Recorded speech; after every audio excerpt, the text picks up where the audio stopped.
Here is how to get Hinge Premium. Hello everyone, welcome back to app tutorial. In this video, I'll show you how you can get Hinge Premium. So let's start.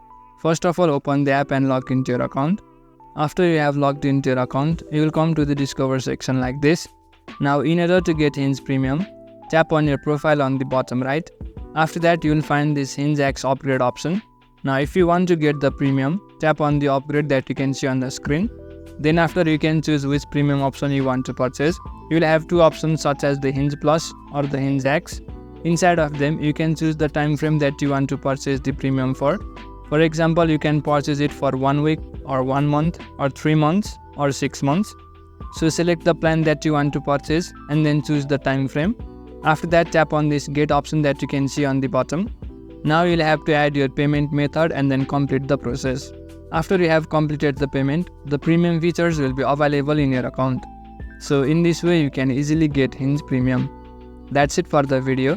Make sure to subscribe to the channel for further similar videos and drop a like if you found this helpful.